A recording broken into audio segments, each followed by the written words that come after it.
السلام علیکم ورحمۃ اللہ وبرکاتہ۔ محترم ناظرین، امید کرتا ہوں اللہ تعالیٰ کی ذات سے آپ لوگ خیر و عافیت سے ہوں گے۔ آج بات کریں گے حضرت علی رضی اللہ تعالی عنہ کے بارے میں۔ حضرت علی ابن ابی طالب رضی اللہ تعالی عنہ رسول اللہ صلی اللہ علیہ وسلم کے چچا زاد بھائی اور داماد بھی ہے۔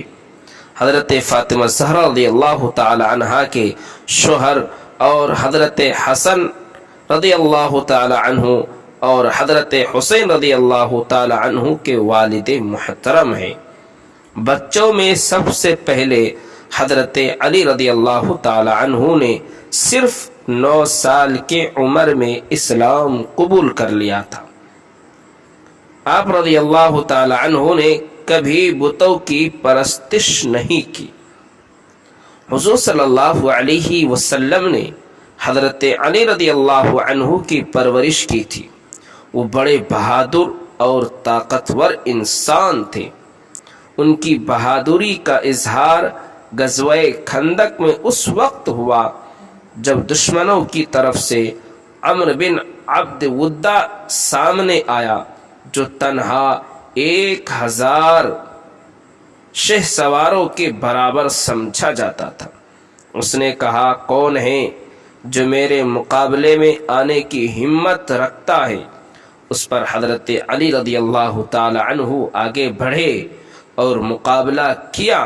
اللہ تبارک و تعالی نے حضرت علی رضی اللہ تعالی عنہ کو فتح دی۔